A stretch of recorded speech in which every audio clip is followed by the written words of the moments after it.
জিবরাইল বলেছিলেন, মরিয়ম তুমি মুখটা একটু ফাঁক করো। মরিয়ম মুখটা ফাঁক করলেন, জিবরাইল একটা ফু দিল।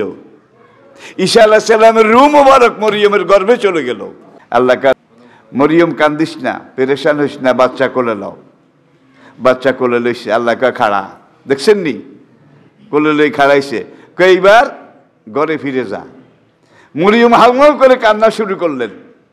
যেখানে বাঘের ভয়, আমি যেই গ্রামবাসীর ডরে জঙ্গলে এসে পালিয়েছি, এখন বাচ্চা কোলে করে যদি যাই তাইলে গ্রামবাসী এটাকে কিভাবে নেবে? এইবার কোলে থেকে ঈসা ধমাকায় বলে, হে আমার কম, সাবধান, মুখ সামলায় কথা বলো। আমার মা কলঙ্কিনী নন, আমার আম্মা বিশ্বাসঘাতিনী নন, আমার আম্মা চরিত্রহীনা নন। ইন্নী ঈসা ইবনে মারইয়াম, আমি মরিয়মের বেটা ঈসা। মরিয়ম যখন পূর্ণ গর্ভবতী, সমাজ থেকে বাইর করে দিল যে তোর বিয়ে হয় নাই, পেটে বাচ্চা হইল কেমনে? তোর বাপ ভালো মানুষ আছিল, তোর চাচা তোর দাদা ভালো মানুষ আছিল, মরিয়ম তুই এত বড় একটা খেয়ানত করলি, তোর বিয়ে হয় নাই, তুই সন্তান সম্ভবা। মানুষের তীক্ষ্ণবান টিটকারি, অবজ্ঞা, এটাতে মরিয়ম বাইতুল মাকদাস থেকে বের হয়ে আল খলিল ইব্রাহিম আলাইহিস সালামের কবর, এর পাশে একটা জায়গা বাইতে লাহাম, বেতেলাম, এখানে গিয়ে একটা খেজুর গাছের তলে বসলেন। খেজুর গাছের তলে বসে বসে কাঁদে, রব্বুল আলামিন আমি তো বুঝি না কি হইল। জিবরাইল যেদিন মানুষের বেশে আমার সামনে এসে বলেছিল আল্লাহর পক্ষ থেকে, হে মরিয়ম তোমাকে আমি একটা নেক সন্তানের সুসংবাদ দেওয়ার জন্য এসেছি। বিয়ের আগে কিন্তু একটা নেক সন্তানের সুসংবাদ দেওয়ার জন্য এসেছি। মরিয়ম সেদিন মানুষ রূপী, মানুষ বেশি জিবরাইলকে বলেছিলেন, কাইফা ইয়াকুনু লি গোলাম, কি করে আমার গর্ভে সন্তান হবে? অলাম ইয়ামসাসনি বাশার, কোন পুরুষ আমাকে আজ পর্যন্ত স্পর্শ করেনি। অলাম আকু বাগিয়া, আর আমি চরিত্রহীনা, দুশ্চরিত্রা নই, আমি তো খেয়ানত করি না, বাচ্চা কিভাবে হবে? জিবরাইল ছোট্ট করে বলে চলে গেলেন, কাযালিক, আল্লাহ যেভাবে করে, কোন বলে হয়ে যায়, ঠিক সেইভাবে ঘটনা ঘটে গেছে। জিবরাইল বলেছিলেন, মরিয়ম তুমি মুখটা একটু ফাঁক করো। মরিয়ম মুখটা ফাঁক করলেন, জিবরাইল একটা ফু দিল। ঈসা আলাইহিস সালামের রূহ মোবারক মরিয়মের গর্ভে চলে গেল। এখন সমাজে কেলেঙ্কারি, অমুকের মেয়ে মরিয়ম, সে ব্যভিচার করেছে, নিশ্চয়ই খেয়ানত করেছে, তার বিয়ে হয় নাই, বাচ্চা কোথায় পেল? এই সমাজের তীক্ষ্ণবান টিটকারি, তিরস্কার, এগুলা সহ্য করতে না পেরে তিনি ইব্রাহিম আলাইহিস সালামের কবরের অনতি দূরে বাইতে লাহাম, সেখানে চলে গেলেন। খেজুর গাছ তলে বসে বসে কাঁদে, ইয়া লাইতা নফসি, আরে দুর্ভাগ্য আমার, কত ভালো হতো আমি যদি এর আগে মরে যেতাম। মত্তু কাবলা হাজা, এর আগে যদি আমি মরে যেতাম কত ভালো হইতো। আজকে এই টিটকারি, তীক্ষ্ণবান অবহেলা, এটার মধ্যে আমি কিভাবে থাকবো? তিনি কাঁদেন। আল্লাহ তখন জিবরাইল পাঠিয়ে মরিয়মকে বলেন, লা তাখাফি ওয়ালা তাহজানি, মরিয়ম ভয় পেও না, চিন্তিত হইও না। সারা রাত তুমি কেঁদেছো, এখন শেষ রাত, কাঁদতে কাঁদতে তোমার গলা শুকিয়ে গেছে, তুমি পেরেশান হয়ে গেছো। অহুজি আলাইকে বেজেজিন নাখলাতে তুসাকেত আলাইকে রোতাবান জানিয়া, কয় তোমার মাথার উপরে একটা খাজুরের ডাগা আছে নাগালের মধ্যে, এই ডাগাটা একটু লাড়া দাও। মরিয়ম লাড়া দিলেন, পাকা পাকা খেজুর টপ টপ করে সামনে একবার স্তূপ হয়ে পড়ল। আল্লাহ কয়, কুলি, মরিয়ম খেজুর খাও। দেখছেন, মরিয়ম খেজুর খাও, তোমার পায়ের কাছে আমি আল্লাহ একটা ঝর্ণা জারি করে দিয়েছি, এই ঝর্ণা থেকে পানি পান করো। পেট ভরে খাও। এই খেজুর খাওয়া, ঝর্ণার পানি খাওয়ার পরে ঈসা আলাইহিস সালাম সেখানে জন্মগ্রহণ করলেন। মরিয়ম বাচ্চা কোলে করে কান্দে। একটা হইল সদ্য জন্ম নেওয়া বাচ্চার রূপ, এইটার উপরে আলাদা নবুয়তের একটা রূপ আছে কিনা, ঝলক আছে কিনা, শান আছে কিনা বলেন? আরে সোনার চেরাগ, এত সুন্দর বাচ্চা তো দুনিয়াতে কোনোদিন কারো গর্ভে জন্ম নিতে আমি দেখি নাই। কিন্তু সময়টা তো বিভ্রাট। এই বাচ্চা নিয়ে আমি সমাজে কিভাবে যাব? সমাজ তো আমাকে মেনে নেবে না। ইস, সমাজ তো আমাকে মেনে নেবে না। আমি কি করব? এখন বাচ্চা কোলে করে কান্দে, নিজেও খাইছে, বাচ্চারাও স্তনের দুধ খাওয়াইছে। রাত পোহায় গেছে। এখন দিনের বেলা মানুষ এসে দেখে যদি মরিয়মের কোলে বাচ্চা, তাইলে ইন্টারনেট শুরু করব কি? তাইলে কত রকমের অপমান শুরু করবে। মরিয়ম আবার কান্দে। আল্লাহ কা লা তাখাফি ওয়ালা তাহজানি, মরিয়ম কান্দিস না, পেরেশান হইস না, বাচ্চা কোলে লও। বাচ্চা কোলে লইছে। আল্লাহ কা খাড়া, দেখছেন নি? কোলে লই খাড়াইছে, এইবার ঘরে ফিরে যা। মরিয়ম হাউমাউ করে কান্না শুরু করলেন। যেখানে বাঘের ভয়, আমি যেই গ্রামবাসীর ডরে জঙ্গলে এসে পালিয়েছি, এখন বাচ্চা কোলে করে যদি যাই, তাইলে গ্রামবাসী এটাকে কিভাবে নেবে?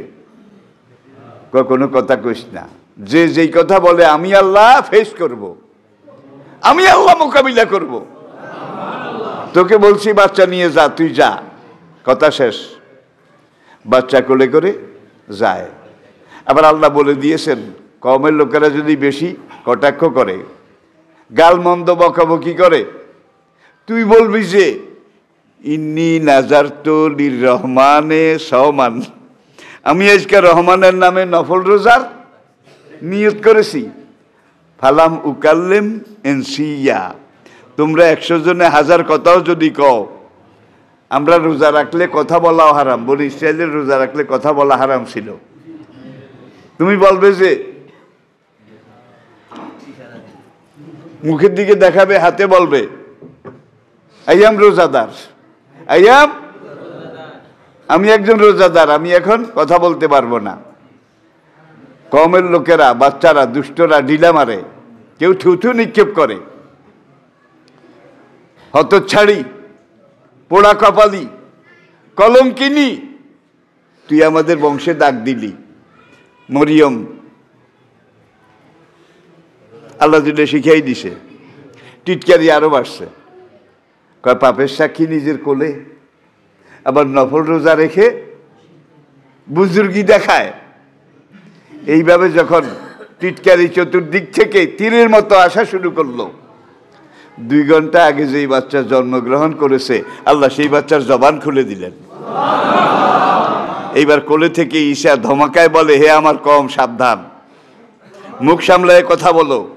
আমার মা কলঙ্কিনী নন, আমার আম্মা বিশ্বাসঘাতিনী নন, আমার আম্মা চরিত্রহীনা নন। ইন্নী ঈসা ইবনে মারইয়াম, আমি মরিয়মের বেটা ঈসা। আল্লাহর রহমত আমার কুদরতে মায়ের গর্ভে জন্মগ্রহণ করেছি। দেখছেন নি কারবার? এখানে আমরা থেমে যাই। আবার আমরা ইব্রাহিম আলাইহিস সালামের কাছে যাই। ইব্রাহিম আলাইহিস সালাম বাবেলে থাকতে পারছেন না, মামফাসে থাকতে পারছেন না। অপরাধ একটা, তিনি নিজেও আল্লাহকে মানছেন, মানুষদেরকে আল্লাহর দিকে ডাকছেন। এটাই কিন্তু ইবলিসের কোন যুগে সহ্য। আচ্ছা ভাই, কোরআনে আকিমিস সালাহ আছে না? আকিমিস সালাতা লিদুলুকি শামসে ইলা গাসাকিল লাইলি ওয়া কুরআনাল, আকিমুস সালাতা ওয়া আতুজ যাকাতা, সালাত আদায় করো, যাকাত দাও, আর কাউ রুকুকারীদের সাথে, উসজুদু আর কাউ ওয়াবুদু রাব্বাকুম আফালুল খায়রা লাআল্লাকুম তুফলিহুন। তাহলে আকিমিস সালাহ আছে। আদম, নূহ, ইব্রাহিম, ইসমাইল, মূসা, ঈসা, সকল যুগে সকল নবীর কাছে আমি আল্লাহ একটাই নির্দেশ পাঠিয়েছিলাম, আন আকিমিদ্দিন, তোমরা আমার জমিনে আমার দিন কায়েম করো, ওয়ালা তাতাফাররাকু ফিহি। সব নবীর দায়িত্ব ছিল আল্লাহর জমিনে আল্লাহর দিন কায়েম করা। আমি ইসলাম মানি, এই কথা বলা সহজ। আমি ইসলাম মানি, আমি ইসলাম কায়েমের জন্য ময়দানে নামবো, তাইলে কিন্তু ইবলিসের গায়ে জ্বালা শুরু হয়ে যাবে, ঠিক কিনা বলেন? এখন নামাজের কথা, আকিমিস সালাহ, এটার মধ্যে আমরা অনেকে আছি আলহামদুলিল্লাহ।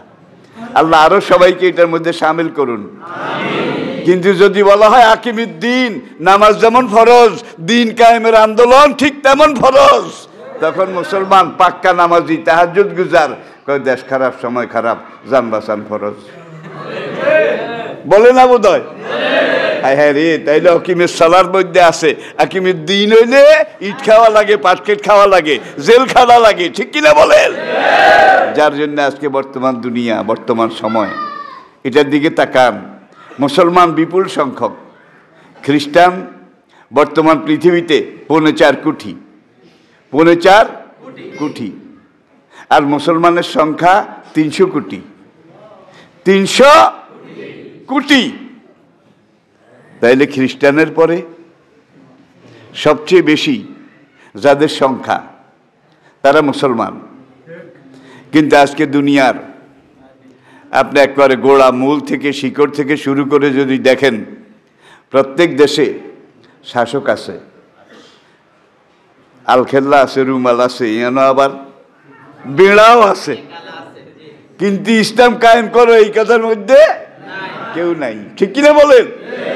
তারাও নাই, আমরাও নাই, ওরাও নাই, তারাও নাই, সবাই ইসলামকে ছেড়ে দিয়েছে।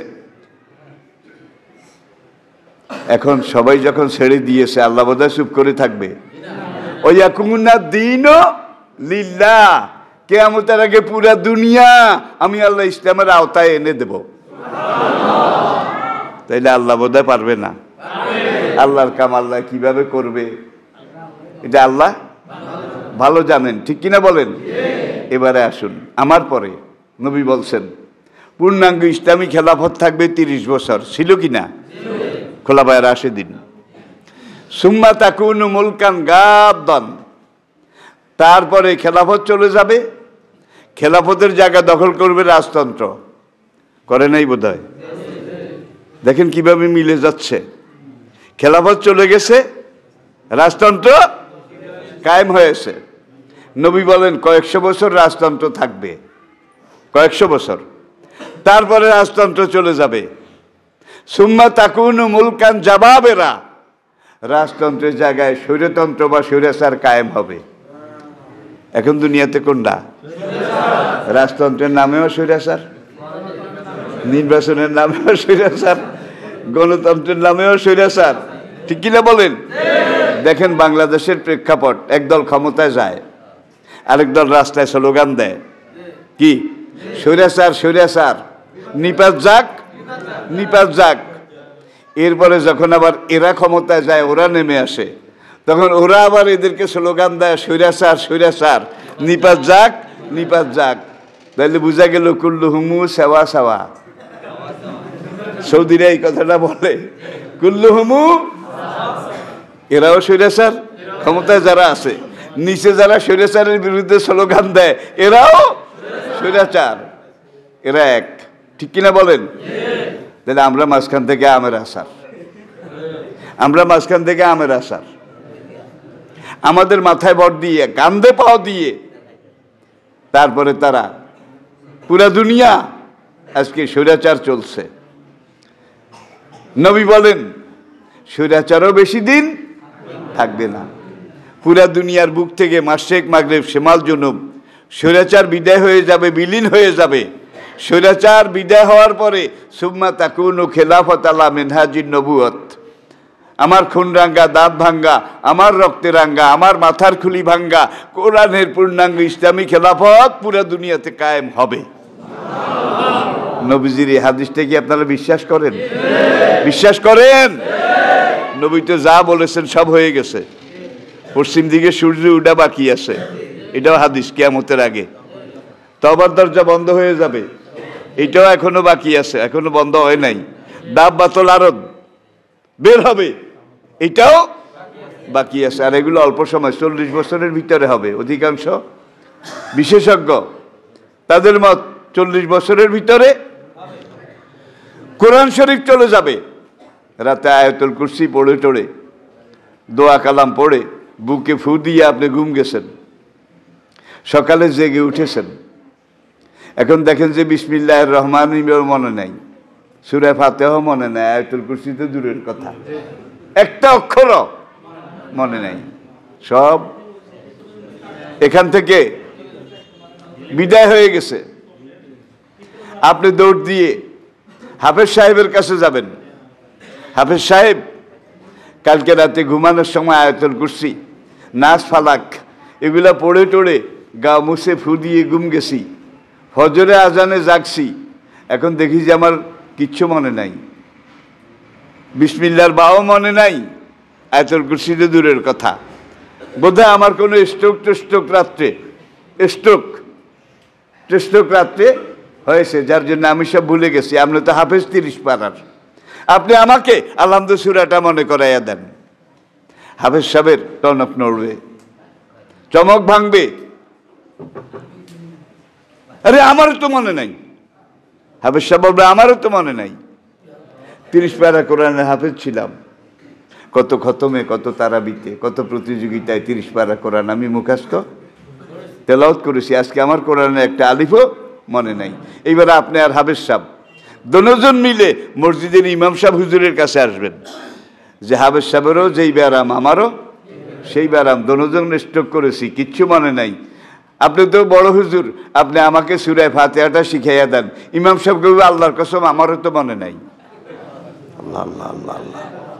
এইবার আপনারা 3 জন মিলে বলবেন মসজিদের তাকের মধ্যে তো কোরআন শরীফ আছে, আচ্ছা তোমরা বসো, আমি কোরআন শরীফটা নিয়ে আসি, সেখান থেকে দেখে তারপরে আমরা মনে করে আবার পড়ে নেব। তাক থেকে কোরআন শরীফ নামাবেন, জুজদান খুলবেন, পাতা উল্টাবেন। আল্লাহর কসম দিস্তায় দিস্তায় রিমে সাদা কাগজ পড়ে আছে, অক্ষর একটাও নাই, সব চলে গেছে। তবে দরজা বন্ধ হয়ে যাবে, জীবনটা দিয়ে দেবেন, গলায় 7 বার ছুরি দেবেন, কিচ্ছু লাভ হবে না। যতক্ষণ কোরআন আছে তবার দরজা খোলা আছে, কি? যতক্ষণ কোরআন আছে আল্লাহ রিজিকের দরজা বন্ধ করবেন না। যতক্ষণ কোরআন আছে আস্তিকের আস্তিকতা চলবে, নাস্তিকের নাস্তিকতা চলবে। ভাই আবার আসেন ইব্রাহিমের কাছে যাই, কোনটা তুই কোনটা কইতাম। আসরের নামাজ পড়েছেন ইব্রাহিম আলাইহিস সালাম সন্ধ্যার কিছুক্ষণ পূর্বে। আতাহু জয়ফাইনে, ইব্রাহিমের বাড়িতে 2 জন মেহমান আসলো শেষবেলা আসরের পরে। এত সুন্দর, ইব্রাহিম নিজে বলেন আলাইহিস সালাম যে এত সুন্দর মানুষ আমি কোনোদিন দেখি নাই। তারা মেহমান হিসেবে আসলেন। ইব্রাহিম আলাইহিস সালাম আবার খুব মেহমানদারি করতেন, মেহমান ছাড়া খানা খাইতেন না। এখন তিনি ছোট্ট একটা বকরির বাচ্চা, কোরআন বলছে বেজলিন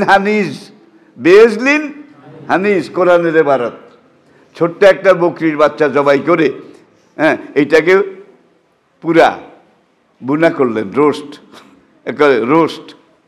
এইবার মেহমান 2 জনকে ডাকলেন, আসেন আমরা একত্রে গরুর বাচ্চা এটা দস্তরখানে লন খান। ইব্রাহিম আলাইহিস সালাম গোশতে একটু সোলাই মুখে দিব, মেহমানদেরকে বলে খোঁজ ফাদ্দাল, আপনারা দয়া করে লন। 2 জনের একজনকে আমরা তো খাই না, আমরা তো ফাআউজাসা ফি নফসিহি খিফাতান। মেহমান 2 জনের একজন যখন বলেছে আমরা তো খাই না, ইব্রাহিমের ভিতরে একটা ভয় ঢুকে গেছে, ইনারা খায় না, তাইলে ইনারা কি মানুষ না? ইনারা কি সুপার ন্যাচারাল? ইনারা কি অতিপ্রাকৃতিক? খান না, আপনারা কারা? খান না কেন? কিন্না উরসেলনা ইলা কওমিন মুজরিমিন। আপনার এখান থেকে নদী দূরে জর্ডান এবং ফিলিস্তিনের মাঝখানে একটা জায়গা আছে, যেই জায়গায় কওমে লুতের বাস। আপনার ভাইয়ের বেটা লুতকে আপনি সেখানে পাঠিয়েছেন। লুত যত ওয়াজ করে, যত বক্তৃতা দেয়, কোনো রেজাল্ট, কোনো পজিটিভ রেজাল্ট নাই। ওরা শুধু সমকামিতা, পুরুষে নারীতে এই কামে লিপ্ত। মাফ করবেন, বুঝছেন তো? পুরুষে মহিলায় মহিলায় সমকামিতা, এটার মধ্যে লিপ্ত। ওদের দুইটা অপরাধ ছিল কওমে লুতের। একটা ছিল কাফেলা লুট করত, যাদের কাফেলা লুট করতো সদাগরদেরকে জবাই করে ফেলতো, কিলে কিলে শাড়ি দিলে অতইতো সোজা সব জবাই করে ফেলতো। নাম্বার 2, তামালুল খাবায়েসা, পুরুষে পুরুষে জেনা করত। ইব্রাহিম আলাইহিস সালাম লুতকে সেখানে পাঠালেন। জায়গাটার নাম সাদ্দুম অথবা সাইদুম, সাদ্দুম অথবা জর্ডান এবং ফিলিস্তিনের মাঝখানে, জর্ডান এবং ফিলিস্তিনের মাঝখানে বিশাল একটা এলাকা। এখানে কওমে লুতের বসবাস। আল্লাহ জিবরাইল আর মিকাইল এই দুইজনকে পাঠাইলেন যে তোমরা যাও, ইব্রাহিমের বাড়ি হয়ে যাইও, তোমরা যাও কওমে লুতকে সাইজ করার জন্য আজকে রাতে। তাদের নিদানকাল, নিদানকাল বুঝেন তো, কওমে লুতের শেষ রাত। তোমরা কওমে লুতকে সাইজ করার জন্য যাও, আমি আল্লাহ যেভাবে বলবো এইভাবে সাইজ করবে, তবে ইব্রাহিমের বাড়ি হইয়া যাইও। তাইলে সন্ধ্যার আগে ইব্রাহিমের বাড়ি হইয়া আইছে, আমি যেটা বলছি আর কি। এখন ইব্রাহিমে খায়, মেহমানরা খায় না। খান না কা, আমরা তো খাই না। কেউ তাইলে আপনারা কারা? কিন্না উরসিলনা ইলা কওমিন মুসলিমিন, ওই যে ট্রান্সজর্ডান আপনার ভাই ব্রাদারে পাঠাইছেন কওমে লুত, তাদেরকে সাইজ করার জন্য আল্লাহ আমাদেরকে পাঠাইছে। আল্লাহু আকবার। এই বলা না বলার পিছনে একদল লুচ্চা, যারা সুন্দরী যুবক তরুণ তাদেরকে দেখলে ধরে নিয়ে তাদের সাথে খারাপ কাম করত। ওই পুরুষে পুরুষে খারাপ কাজ করত। লুতকে বলে আপনার ঘরে দুইজন মেহমান আছে, আমরা খবর পাইছি। আর খবর দিছে লুতের বিবি, নবী লুতের স্ত্রী। ফেরাউনের স্ত্রী ছিল আল্লাহর ওলি, কি আসিয়া, শ্রেষ্ঠ 4 জনের একজন। আর লুত নবীর স্ত্রী ছিল কাফের। কাফের ইব্রাহিম আল্লাহর নবী, তার বাবা ছিল কাফের দি গ্রেট, কাফের দি আজর, আজর ওয়াইস কালা ইব্রাহিম ওলে আবিহা আজারা। আল্লাহ কোরআনে ধারাবাহিক এই ঘটনা বর্ণনা করেছেন। এখন লুতেরে কয় আমাদের ঘরে 2 জন সুন্দর মেহমান আইছে, ওদেরকে আমার খুব দরকার, মেহমান 2 জন বার করে দেন। লুত কয় তোমাদেরকে আল্লাহর দোহাই লাগে, এরা আমার ঘরে আল্লাহর মেহমান, আল্লাহর মেহমানকে এইভাবে আচরণ করে তোমরা আমাকে বেইজ্জতি করিও না, এলাকার বদনাম করিও না, তোমাদের কাছে আমি ক্ষমা চাই। ওই লুচ্চারা বলে ইন্নাকা তাআলামু বিমা নুরিদ, কোরআনের আয়াত। আমরা কি জন্য এসেছি লুত তুমি তো জানো, বেশি বাড়াবাড়ি করিও না, ভালো ভালো মেহমান 2 জন আমাদের হাতে উঠাই দাও, আমরা তাদের সাথে যেটা করার এইটা করব। নবী লুত বললেন আমার ঘরে আমার বালেগা মেয়ে আছে, তোমাদের মুসলমানদের বিশ্বাসীদের ঘরে ঘরে বালেগা মেয়ে আছে, তাদেরকে বিয়ে করে তাদের সাথে তোমরা আচরণ করো। পুরুষে পুরুষে এটা শরীয়ত হারাম, জঘন্য নিষেধ। এটা জেনার চাইতেও কিন্তু আরো বলে, তাইলে জেনা বোধহয় হালকা না, সেটাও হালকা না, এটা আরো লাওয়াতাত, সমকামিতা। এটা জেনার চাইতে আরো জঘন্য। ভাই একটা পাঠা আর একটা পাঠার সাথে বোধহয় এই কাম করছে, আপনারা কোনোদিন দেখছেন? একটা দামড়া গরু আর একটা দামড়া গরুর সাথে এই কাম করছে, আপনারা দেখছেন? গরু ছাগলের যেটা রুচি নাই, মানুষ যখন গরু ছাগল হয়ে যায় তখন ওই গরু ছাগল পাঠা দামড়া যা করে না মানুষ তা করে। কি নৈতিক অধপতন যখন এসে যায়, অদৃষ্টের নির্মম পরিহাস। এখন লুত বলে কাঁদতে কাঁদতে, লুত কাঁদে আর ওরা গ্রুপ বেঁধে বিরাট দল মেহমানদেরকে বাইর করে নেবে, তাদের সাথে সমকামিতা ব্যভিচার করবে। লুত কান্দে আর কয় আলাইসা ফিকুম রাজুলুন রাশিদ। কোরআনের আয়াত। আরে আমার দেশের ভাইয়েরা, তোমাদের মধ্যে ভালো মানুষ কি একজনও নাই? তখন ওই ওরা জবাব দেয় ইন্নাকা তাআলামু বিমা নুরিদ, আমরা কি জন্য এসেছি তুমি জানো, বাড়াবাড়ি করিও না, মেহমানকে আমাদের হাতে উঠাইয়া দাও। লুত কান্দে, ওরা ঘরের দুয়ার ভাঙবে, মেহমানদেরকে বের করে নেবে। নবী লুত বললেন রব্বিনসুরনি বিমা কাযযাবুন, রব্বুল আলামিন এই সময় তুমি যদি সাহায্য না করো তাহলে আমার মান ইজ্জত কিছুই থাকবে না। লুত কান্দে। দুইজনের একজন ফেরেশতা, যুবক বেশি, মেহমান আসলে একজন জিবরাইল আর একজন মিকাইল। কত দানে কত চাউল হয়। আজকে বেটারা বসবে, তখন এক ফেরেশতা বলে ইয়া লুত লা তাখাফ, লুত তুমি ভয় পেও না, ইন্নী জিবরাইলুন ওয়া হাযা মিকাইল, আমি নিজে জিবরাইল, আমার সঙ্গী যিনি তিনি মিকাইল, আমাদেরকে আল্লাহ পাঠিয়েছেন। লুত তুমি আমাদের সাথে চলো, তোমার সাথে যেই ৩-৪ জন ইমানদার আছে তাদেরকে লগে নাও, ইল্লা ইমরাতাকা, তোমার বউরে কিন্তু নিতে পারবা না। আগে কইছি বউ কি আসিল, কি আসিল, আল্লাহ কই দিছে লুতের বউকে নেওয়া। এখন সব যায় ট্রান্স জর্ডানের দিকে, বেশি দূরে না কিন্তু, ফিলিস্তিন থেকে ট্রান্স জর্ডান, কামে লুতের এলাকা, সাদ্দুম বা সাইদুম, সাদ্দুম বা সাইদুম আপনারা শুনেছেন। কোরআন কিচ্ছা বলার জন্য এগুলা কইছে কেন? আসেন, এখন লুতের বউ পিছে পিছে আসে। লুত বলে না তুই আস না, তোর জায়গা নাই, পারমিশন নাই, নো পারমিশন, কয় আমি যাইম।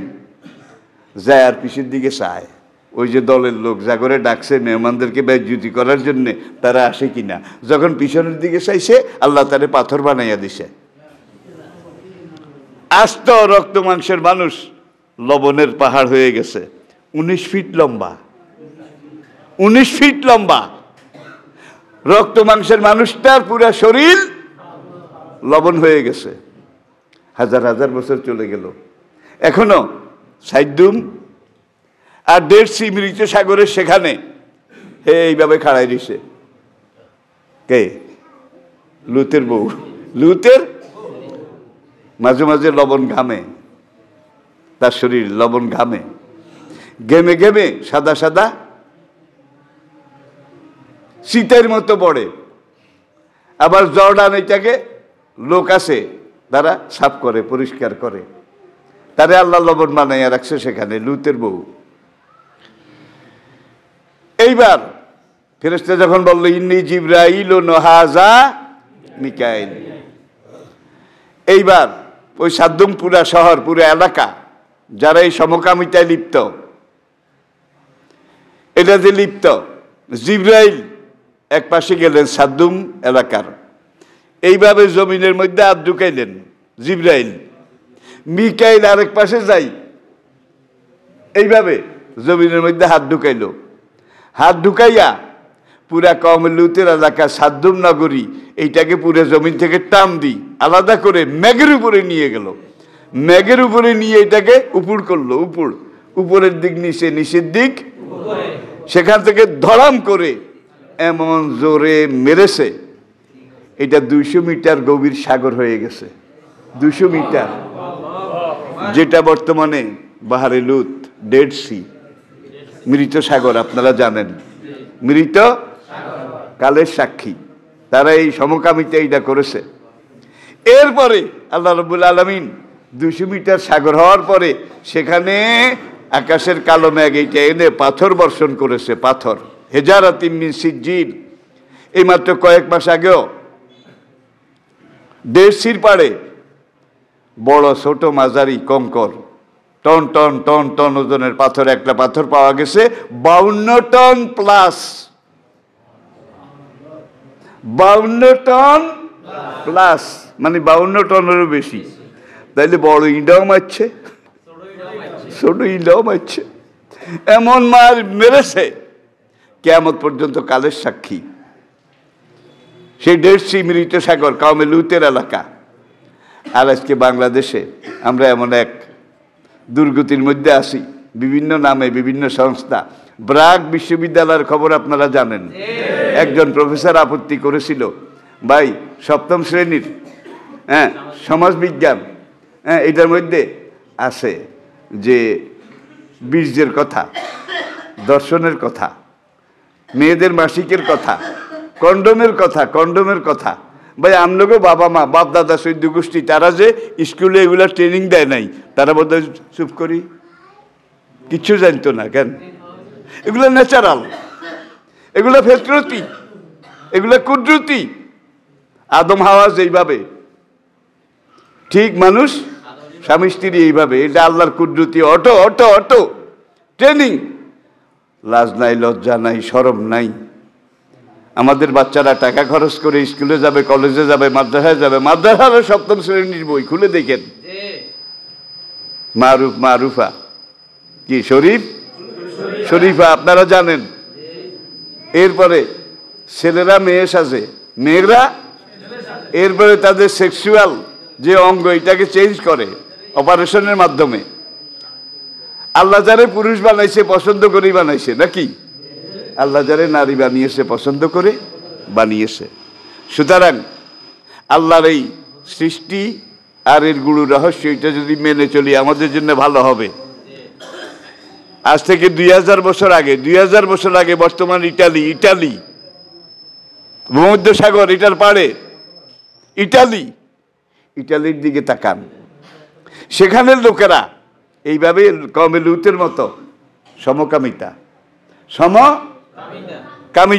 এটার মধ্যে পাইকারিভাবে যখন লেগে গিয়েছিল, লক্ষ লক্ষ বছর যে বিষুবীয়